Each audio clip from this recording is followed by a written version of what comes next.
Incident came really more from a musical perspective rather than a lyrical perspective. I wanted to do something on a grander scale in terms of continuity of the flow of the album, and a flow, you know, in the sense of, rather than creating separate songs, trying to write something which felt like a continuum of music.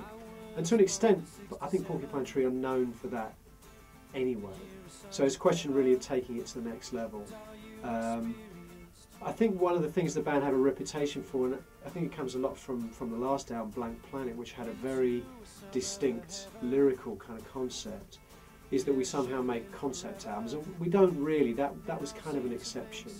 So The Incident for me is a very loose lyrical concept. The songs are all about incidents, obviously, and the various parts of the incident do have a very loose kind of connection, in the sense they're all about things.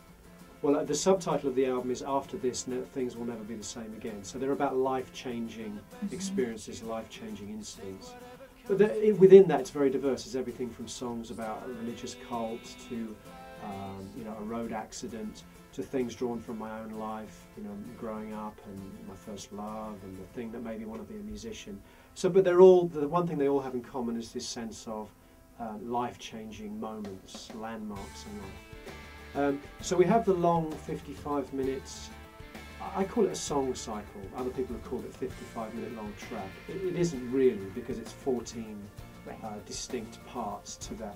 So I think of it more as a 55-minute song cycle, which is obviously designed to be listened to as a complete listening experience. And for that reason, we didn't really want to just tack on these standalone songs on the end of the piece. So they kind of exist on a completely discrete, you know, listening experience, a second disc. Now let's dance away. The writing approach this time was a little bit different because of the fact that I kind of decided in my mind that I wanted to write something that took this idea of continuity to the next level. So rather than before, on previous albums, I would always write a set of songs and then kind of retrospectively try and find the right way to put the jigsaw puzzle together. This time I was beginning at the beginning and I wrote through to the end. So each piece of music I wrote kind of grew out of the previous piece of music. And that, I think that definitely does give it more of a sense of flow than has ever been present on an album before for us. I do, I mean, from experience, from working over the years, I do have quite a solid work ethic when it comes to writing. I'm not the kind of person who wakes up in the middle of the night with, oh, a brilliant song's just occurred to me. I don't write songs in that way. I go to the studio, I sit down and I hammer away at the piano and the acoustic guitar with some vocal melodies until something happens. And then at the end of the day, I finish at a certain time each day and I go home and I forget about the writing and I go back the next day and I carry on. So the writing process for me is quite disciplined. You know, as I say, the difference here really was the sense of overall shape that I had, that I wanted to achieve. The bands I grew up listening to and really falling in love with were the bands that were not so much about the personality, the cult of the personality, the individuals. It was more about this kind of slightly cool, surreal, mysterious visual mystique they had. I'm thinking about bands like King Crimson, Pink Floyd. You almost didn't know what the people in the band looked like, but still they had a very strong visual aesthetic.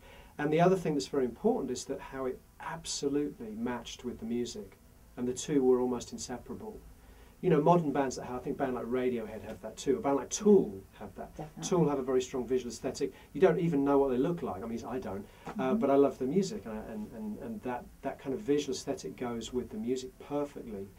And for many years, we didn't really have anyone that could fulfill that role for us until we met Lasse.